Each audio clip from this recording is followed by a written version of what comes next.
جو کلمہ پڑھوانا چاہے گے پڑھوا لیں گے. یعنی اگر یہی مدارس و مکاتب نہیں رہے تو اسلام کا خاتمہ ہو جائے گا اور امت مسلمہ کا نام و نشان مٹ جائے گا. اس لیے مسلمانوں اسلام کے اس دینی قلعوں کی حفاظت کرو. وقت کے ایک بڑے دانشور شاعر مشرق علامہ اقبال نے کہا تھا کہ ان مدارس و مکاتب کو یوں ہی رہنے دو. میں نے ایک پیر کے خرافات کا جائزہ لیا جہاں ہمارے آباء و اجداد نے عرصہ تک حکومت کی اور اسلامی عظمت کا پرچم لہرایا، مگر جب دینی تعلیمات سے دوری ہوئی تو خدائے ذوالجلال نے ان سے حکومت چھین کر انہیں ذلیل و رسوا اور خستہ کارینہ بنا دیا. اس لیے ان موریوں اور ستائیوں کی تعلیمات کو زندہ رکھنا، ورنہ یاد رکھنا تمہارا بھی خاتمہ ہو جائے گا. نہ سمجھو کہ تم مٹ جاؤ گے اے ہندی مسلمانوں، نہ سمجھو کہ تم مٹ جاؤ گے اے ہندی مسلمانوں، تمہاری داستان تک بھی لاؤ گی داستانوں میں. وآخر دعوانا الحمدللہ رب العالمین. واہ ماشاء اللہ، بہت خوب. السلام علیکم ورحمۃ اللہ وبرکاتہ. وعلیکم السلام ورحمۃ اللہ وبرکاتہ. کیا بات ہے، بڑی خوش دکھائی دے رہی ہو. اس سے بڑی خوشی کی اور کیا بہت بات ہو سکتی ہے کہ آج میرا برتھ ڈے ہے. میرا تو برتھ ڈے آتا ہے اور چلا جاتا ہے، مجھے تو پتہ بھی نہیں چلتا. میرے گھر میں کسی کا برتھ ڈے نہیں منایا جاتا. میرے گھر میں تو سب کا برتھ ڈے منایا جاتا ہے، موم بتیاں جلائی جاتی ہے، کیک کاٹا جاتا ہے اور تمام لوگوں کی دعوت بھی دی جاتی ہے. تم تو ماشاء اللہ مسلمانوں کا برتھ ڈے مناتی ہے اور یہ اسلامی روایت کا حصہ نہیں ہے. اسلامی روایت کا حصہ نہیں تو کیا تھوڑا انجوائے بھی تو ہوتا ہے. انجوائے تو ضرور ہوتا ہے، مگر پیسوں کی بربادی کتنی ہوتی ہے، فضول خرچی کتنی ہوتی ہے. قرآن کریم میں فضول خرچی کرنے والے کو شیطان کا بھائی ماننا ہے. ہمارے پڑوس میں رہنے والے کرسچن فیملی کے گھر تو سب کا برتھ ڈے منایا جاتا ہے، ہماری پارٹی ان کے مقابلے میں کچھ بھی نہیں. اچھا تو میں اب سمجھی تم انہیں کا دیکھا دیکھی یہ سب کر رہی ہو. شاید تمہیں خبر نہیں، پہلے نبی صلی اللہ علیہ وسلم نے کسی قوم کی نقل کرنے کی بہت سخت بات کہی ہے. پہلے نبی صلی اللہ علیہ وسلم نے کہا ہے کہ جو کسی قوم کی مصیبت اختیار کرے گا وہ انہی میں سے ہے. میں نے تو اس میں کوئی فرق نہیں کی، کچھ نہیں کی، تم نے تو بہت سخت بات کہی ہے. ایک اور بات پر غور کرو. برتھ ڈے منانا ایک طرح کی ناسمجھی اور بے وقوفی کی بات ہے. اس میں بے عقل اور ناسمجھی کی کیا بات ہے، یہ تو بس خوشی منانے کا موقع ہے. آخر کس بات کی خوشی؟ فرض کرو ایک آدمی کی عمر 7 سال ہے، گزرتے سال اس کی عمر کم ہوتی جا رہی ہے. عمر کم ہونے پر خوشی منانا آخر کہاں کی عقل مندی ہے؟ کیا تم نے حامی عثمانی کی شاید نہیں سنی؟ میں جتنی بڑھتی جائے گھٹتی جاتی ہے، سانس جتنی آتی ہے لاش بن جاتی ہے. تمہاری باتیں سن کر تو میری آنکھیں کھل گئی. آج تک میں نے کبھی غور نہیں کیا. آئندہ اب سے میں خود سے برتھ ڈے نہیں مناؤں گی اور اپنے گھر میں سب کو منع کر دوں گی. افسوس اب تک میں نے ایک غلط کام کیا، پیسے کتنے خرچ ہوئے اور اللہ کی ناراضگی تک مول لی. آخر اب میں کیا کروں؟ کوئی بات نہیں، تمہیں افسوس ہے، اللہ تمہیں معاف کرے گا. البتہ سے تم پوری کوشش کرنا کہ آئندہ سے تمہارے گھر کسی کی برتھ ڈے پارٹی نہ منائی جائے. جی سمیہ بہن، اب میں پوری کوشش کروں گی کہ ساری زندگی میں اپنی تمام بہنوں کو یہ پیغام پہنچاؤں گی. اچھا اب میں اجازت چاہتی ہوں. السلام علیکم ورحمۃ اللہ وبرکاتہ. وعلیکم السلام ورحمۃ اللہ وبرکاتہ. واہ ماشاء اللہ، سمیہ اور اسکا کی جوڑی.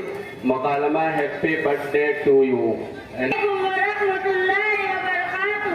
ذکر کی فضیلت. نحمدہ ونصلی علی رسول الکریم. اما بعد، محترم بزرگوں اور دوستوں، آج پوری دنیا کے انسان دل کا اطمینان ڈھونڈ رہے ہیں اور وہ جتنا اطمینان حاصل کرنے کی کوشش کر رہے ہیں اتنی ہی بے چینی بڑھتی جا رہی ہے. اللہ تعالیٰ فرماتے ہیں قرآن و شریعت میں، اللہ تعالیٰ فرماتے ہیں ذکر کرنے والے ایسے، اللہ تعالیٰ فرماتے ہیں ذکر سے اللہ کا دھیان پیدا ہوتا ہے اور اللہ کا دھیان برائیوں کو روکتا ہے اور اچھے کاموں پر آمادہ کرتا ہے.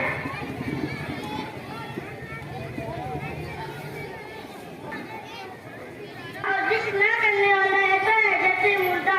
ذکر سے اللہ کا دھیان پیدا ہوتا ہے اور اللہ کا دھیان برائیوں سے روکتا ہے اور اچھے کاموں پر آمادہ کرتا ہے. ذکر کرنے والے کا تذکرہ فرشتوں کی مسجد میں کرتے ہیں، فرشتوں کی مسجد میں کرتے ہیں. انسان زندگی میں جن چیزوں کی فکر میں لگا رہتا ہے مرتے وقت وہی چیزیں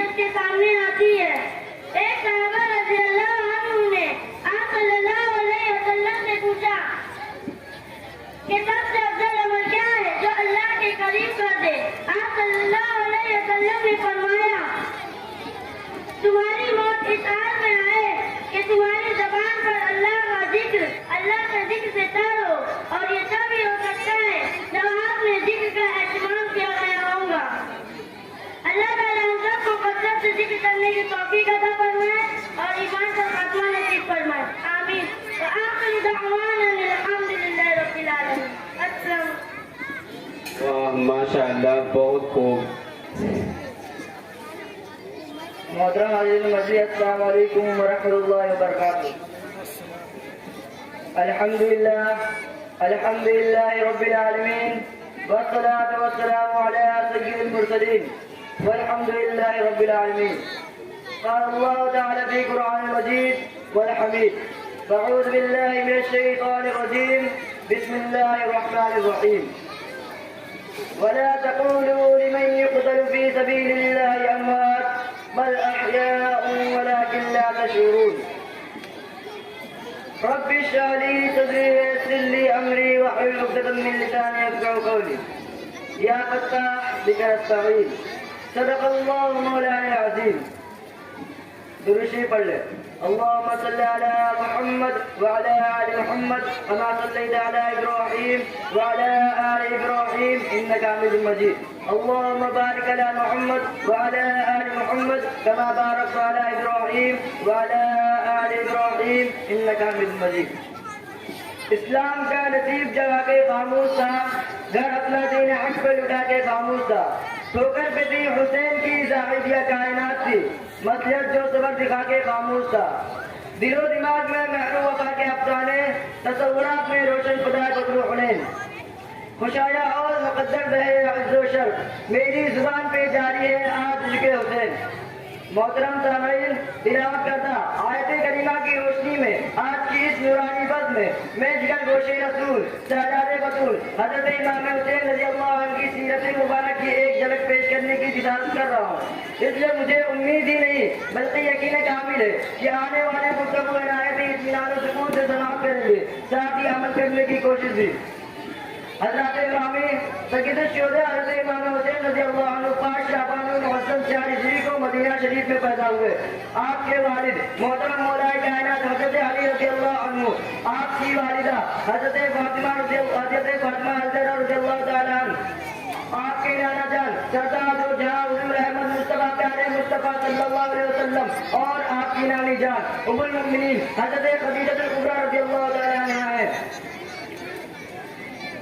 محترم بزرگوں اور دوستوں، جن کی نسبت اتنی بلند ہے ان کی نسبت شام کا بھلا کیا کہنا۔ اس لیے کسی شاعر نے کیا خوب کہا ہے، سردار کا قدم ہے تیرے سلطان زمن پھول، سردار کا قدم ہے تیرے سلطان زمن پھول، لب پھول جان پھول زکن پھول بدن پھول۔ کیا بات رجا اس سمستان کرم کی، کیا بات رجا اس سمستان کرم کی، زہرا ہے کلی جسم حسین وطن پھول۔ معزز سامعین اکرام، اس تفصیل سے یہ بات واضح ہو گئی کہ حضرت امام حسین رضی اللہ عنہ حضور صلی اللہ علیہ وسلم کے نواسے سرکار دو عالم صلی اللہ علیہ وسلم اپنے مقدس نواسے کو دل و جان سے چاہتے تھے۔ سرکار واجب الاحترام اور امام علی مقام کی داستہ سن کر روح بیعت اٹھتی ہے اور دل باغ باغ ہو جاتے۔ حضرت ابو ہریرہ رضی اللہ تعالیٰ عنہ فرماتے کہ رسول اللہ صلی اللہ علیہ وسلم مسجد میں تشریف لائے اور فرمایا چھوٹا بچہ کہاں ہے؟ حضرت امام حسین دوڑتے ہوا ہے اور اپنے حضور صلی اللہ علیہ وسلم کی گود میں بیٹھ گئے اور اپنی انگلیاں سرکار کی داڑھی مبارک میں داخل کر دی۔ حضور نے ان کا منہ کھول کر بوسہ لیا اور فرمایا اے اللہ میں اس سے محبت کرتا ہوں، تو بھی اس سے محبت کرنا اور اس سے بھی محبت کرنا جو اس سے محبت کرے۔ حضرات، یہ اسی محبت اور دعا کا نتیجہ ہے کہ انسان تو انسان، جانور بھی آپ سے حد درجے محبت فرمایا کرتے تھے، وہ اپنی جان پر تکلیف برداشت کر لیتے تھے مگر حضرت امام حسین کو رسیدہ دیکھنا گوارا نہ کرتے تھے۔ جیسا کہ اس واقعہ سے ظاہر ہے، ایک مرتبہ ایک عربی بارگاہ رسالت میں علمی کا ایک بچہ لے کر حاضر ہوا۔ اسی وقت حضرت امام حسن رضی اللہ عنہ نانا جان کی خدمت میں پہنچ گئے، علمی کا چھوٹا سا بچہ لے کر اٹھا لے گئے۔ جب ان کے چھوٹے بھائی حضرت امام حسین نے دیکھا تو پوچھا بھائی جان علمی کا یہ بچہ کہاں سے ہے؟ کہا نانا جان کے پاس سے۔ اتنا سنا تھا کہ آپ دوڑے بارگاہ رسالت میں حاضر ہوئے اور علمی کا بچہ مانگنے لگے۔ نانا جان نے ہر چیز پھیلانے کی کوشش کی مگر نہ مانے، بس آپ رونے ہی والے تھے کہ ایک علمی اپنا چھوٹا سا بچہ لے کر حاضر خدمت ہوئی اور آج کرنے لگی یا رسول اللہ میرا ایک بچہ اتارا بھی گیا کیا آ گیا اور دوسرا خداوندی میں خود لے کر حاضر ہوئی ہوں کیونکہ شہزادے اسے مانگ رہے تھے، اگر وہ رو دیتے تو عرش کے فرشتوں کے دل جل جاتے۔ حضرات، یہ تو جانور کی بات ہے، سرکار جو عالم صلی اللہ علیہ وسلم کی الفت و محبت کا اثر دیکھیے، اس کی خود خالی کائنات حضرت امام حسین کی دلچسپی گواہ نہیں فرماتی۔ حضرات، ایک بار حسین کریمین نے 2 تختیاں لکھی، ہر ایک نے کہا کہ ہماری जब बात आपस में न बनी तो दोनों भाई अपने वालिद मोहतरम मौला अली की बारगाह पहुंचे। वो अली जो चुटकी बजाते पेचीदा से पेचीदा मसाले हाथ फरमा दिया करते थे, मैं अपने साहबजादों का फैसला न कर सके क्योंकि दोनों साहबजादों में से किसी का रसीदा होना हाथ में गंवाना था। फरमाया इस फैसले के लिए अपनी अम्मी के पास जाओ। वहाँ दोनों शहजादे अपनी वालिदा हज़रत फातिमा रज़ी अल्लाह अन्हा के पास पहुंचे, उससे अपनी बात कही तो उन्होंने कहा कि इसका फैसला तुम्हारे नाना जान करेंगे। वहाँ से नाना की बारगाह में हाजिर हुए। पूरा वाक़या सुनने के बाद सरदार दो जहां ने फरमाया इसका फैसला जिब्रील अमीन करेंगे क्योंकि आपको भी दोनों शहजादों में से किसी की दिलचस्पी का आवाज आती। हजरत जिब्रील अलैहिस्सलाम बारगाह रिसालत में हाजिर होकर अर्ज करने लगे, या अल्लाह इसका फैसला परवरदिगार आलम फरमाएगा, उसकी तरफ से मैं एक सेब लेकर हाजिर हुआ हूँ। दोनों तकिया नीचे रखकर इस सेब को मैं उछालूंगा, सेब जिस धरती पर आ गिरेगा सेब जिस धरती पर आ गिरेगा उसकी तहरीर अच्छी मान ली जाएगी। सरकार ने फरमाया ठीक तकिया नीचे रखी गई और सेब को ऊपर से गिराया गया। खुदा का कलमा कुछ ऐसा हुआ कि सेब रास्ते ही में दो टुकड़ों में तकसीम हो गया और आधा आधा दोनों तख्ते पर आ गया। इस तरह अल्लाह रब्बुल इज्जत ने फैसला फरमा दिया कि दोनों शहजादों की तहरीर अच्छी है। किसी एक की तहरीर को अच्छी बताकर दूसरे की बेचैनी का वादा किया। वाक़िब दावाना अल्हम्दुलिल्लाह रब्बिल आलमीन। हकम साहब बैठे हुए हैं जिसकी तकरीर सबसे बड़ा दर्जा नमाज का है। नमाज में इंसान अल्लाह ताला से बात करता है। जब वो सजदे में जाता है तो अल्लाह ताला से बहुत ज्यादा करीब हो जाता है। अल्लाह ताला ने कई मर्तबा नमाज का हुक्म भी दिया है कुरान करीम में। ये इतनी अहम इबादत है कि अल्लाह ताला ने हमारे नबी सल्लल्लाहु अलैहि वसल्लम को अपने पास बुलाकर हुक्म दिया और मुसलमानों पर 5 वक्त की नमाज फर्ज की। हमारे नबी सल्लल्लाहु अलैहि वसल्लम पूरी जिंदगी नमाज का एहतमाम फरमाते रहे, यहाँ तक कि अपने आखिरी वक्त में भी नमाज का हुक्म देते रहे। लिहाजा हमको भी चाहिए कि नमाज का खूब एहतमाम करें। अल्लाह ताला हम सबको 5 वक्त की नमाज के पाबंदी के साथ पढ़ने की तौफीक अता फरमाए। वमा अलैना इल्लल बलाग। अस्सलामु अलैकुम व रहमतुल्लाहि व बरकातुहू।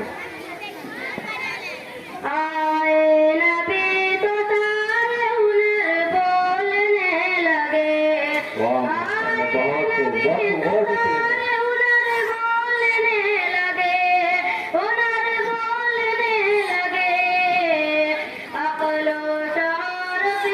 नजर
को दावत देता हूँ कुरानी मकालमा पेश करें।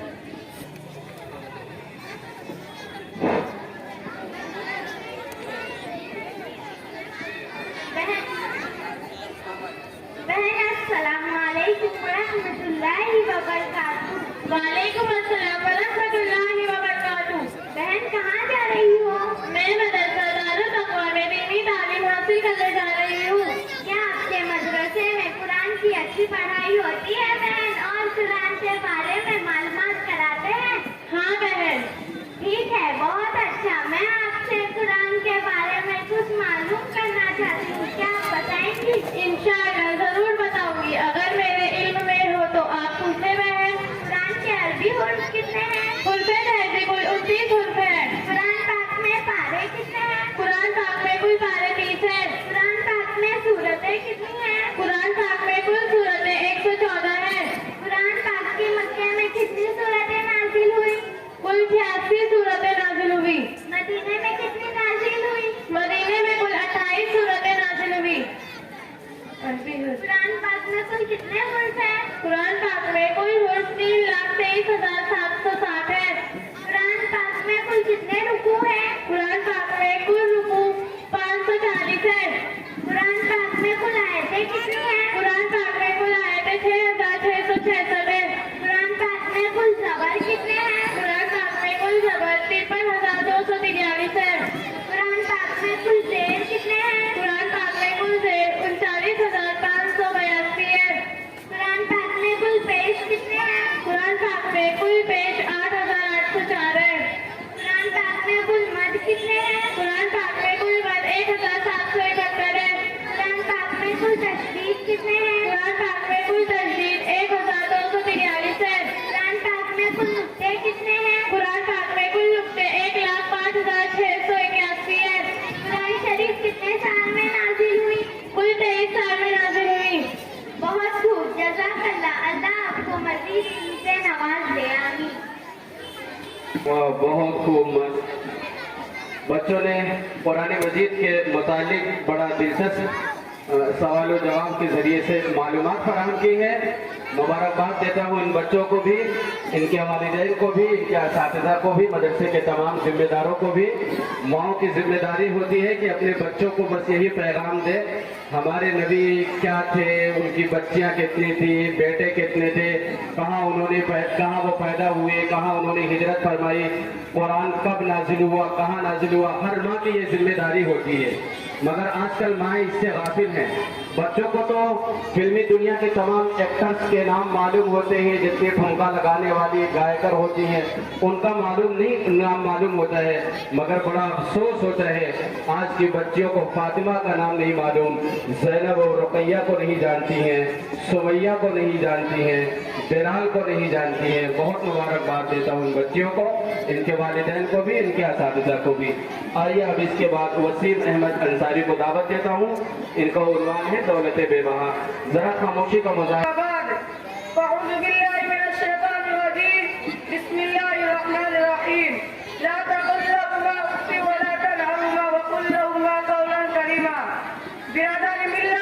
आज की मजलिस में मैं जाते वालिदैन को कुछ लफ्ज़ शायद करने की जरूरत कर रहा हूँ।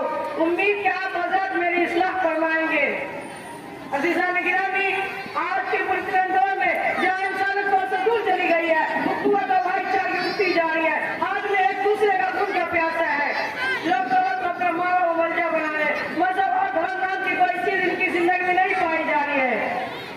सामने ग्राम ऐसी मुश्किल दौर में इस्लाम ने इंसानों के अमूल बराबर किया है। इस्लाम भी मालिक तूल ऐलान करते हैं कि लोगों मोती की कदर करो, जिसकी वजह से आखिर में बहुत बड़ी इज्जत मिलेगी।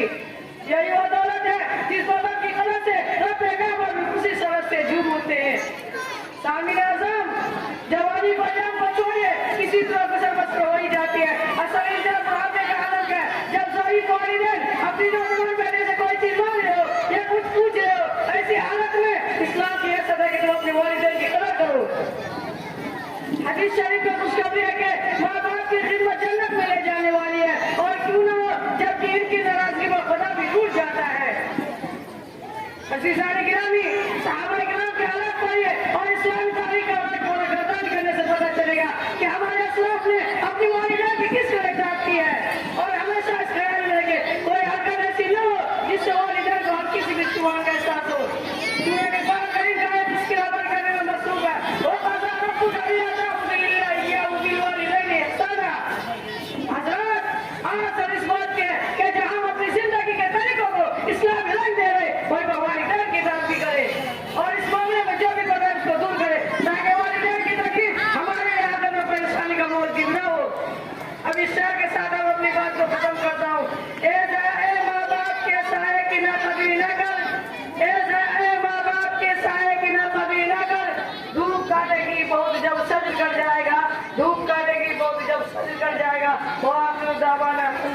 رب العالمین. बहुत खूब माशाअल्लाह. इसके बाद मिसबाह नूर मोहम्मद आए हुकूक इंसानी पर गुफ्तगू फरमाएं.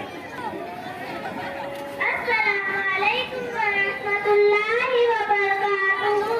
नहमदु व नुसल्ली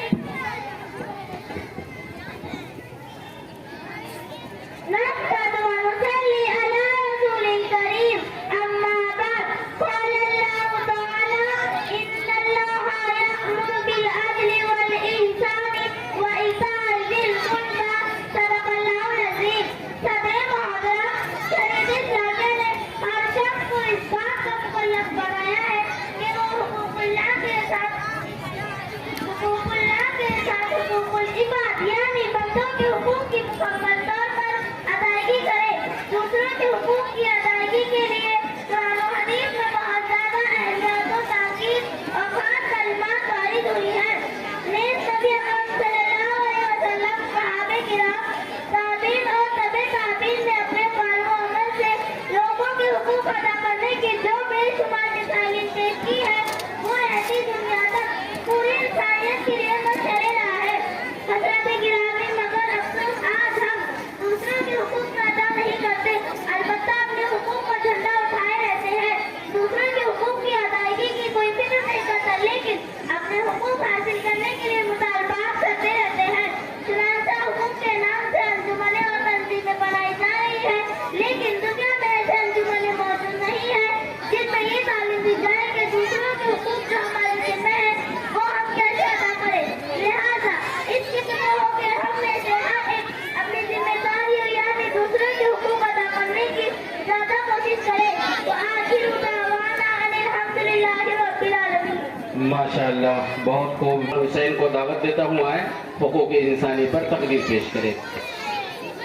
हेलो. एक हमारे इस मस्जिद सात के अंदर जो मदरसा मकतब चलता है उसकी निगरान जनाब हज़रत मौलाना अख्तरुज़्ज़मा साहब दामद बरकातुहूम हैं. हज़रत मौलाना स्टेज पर तशरीफ़ लाए हैं. हम इनका अपनी तरफ से और मदरसा दारुल तक़वा और मस्जिद सात के तमाम जिम्मेदारों की तरफ से हज़रत मौलाना का तहे दिल से शुक्रिया करते हैं और इस्तकबाल करते हैं. चलो, हुकूक इंसानी इंग्लिश दबा. अस्सलामु अलैकुम व रहमतुल्लाहि व बरकातुहू. नहमदु व नुसल्ली अला रसूलिल करीम. अम्मा बाद. क़ाल अल्लाहु तआला इन्नल्लाहा यअमुरु बिल अदलि वल इहसानि व इता'i ज़िल क़ुर्बा. सदक़ल्लाहुल अज़ीम. The respected teachers and my dear friends, the Honorable Islamic Sharia has made every person obligatory that he should fully pay the rights of Allah along with the rights of people. In order to pay the rights of others, there is a lot of emphasis and special teaching in Quran and Hadith. Also the Prophet Muhammad sallallahu alaihi wasallam and his companions, also the notorious example of Prophet Muhammad's companions and tabi'at of fulfilling the rights of people by their words and deeds are beacon for the entire humanity. Dear friends, but unfortunately, today we do not pay the rights of others, but we keep raising the flag of our rights. We are not worried about paying the rights of others, but we keep demanding to get our rights. Therefore, associations and organizations are being formed in the name of rights, but there is no such associations in the world that teach us how to fulfill the right of others in our responsibility. So it should be right that each of us should fulfill our responsibility. That is, try harder to pay the rights of others. وآخر دعوانا أن الحمد لله رب العالمين. السلام عليكم ورحمة الله وبركاته. वाह, माशाअल्लाह. बहुत बेबाक और निडर होकर हुकूक इंसानी पर बयान फरमा रहे थे. अब आइए इसके बाद मैं मिकाइल ज़हीरुद्दीन को दावत देता हूँ आए नात पेश करें. जो कि तारीफ के तो हर बच्चे मुस्तहिक हैं, लायक भी हैं, चाहे दारुल तक़वा के हों, मस्जिद सात के हों, दोनों के जिम्मेदार एक हैं, असातिज़ा अलग अलग हैं. इनकी तालीम, इनकी तरबियत बड़ी निराली है. दिल चाहता है कि हर तकरीर पर, हर नात पर तबसरा किया जाए, दिल खोल कर इनकी तारीफ की जाए, लेकिन टाइम बहुत कम है, बच्चों के फहरिस्त तवील है. चलो. अस्सलामु अलैकुम व रहमतुल्लाहि व बरकातुहू.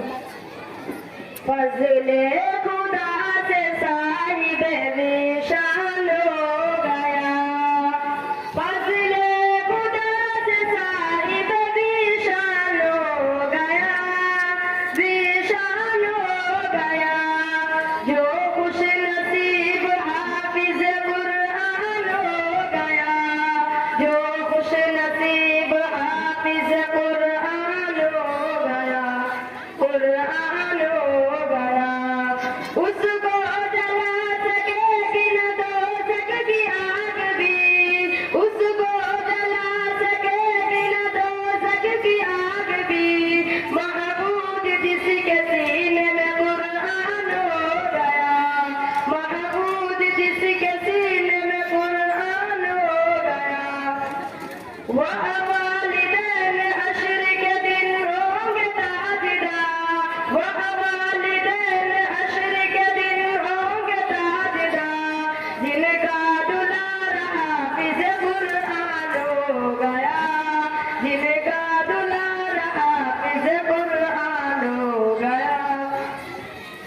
माशाअल्लाह, बहुत खूब।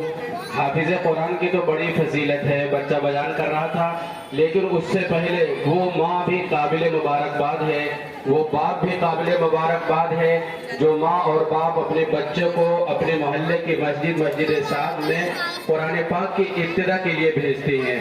तो हदीस पाक में आता है कि जब बच्चा बोलना शुरू करे, उस बच्चे की जबान से सबसे पहला लफ्ज अगर अल्लाह निकलता है तो अल्लाह ताला उसकी माँ की भी मग़फ़िरत फरमा देते हैं और उसके बाप की भी मग़फ़िरत फरमा देते हैं।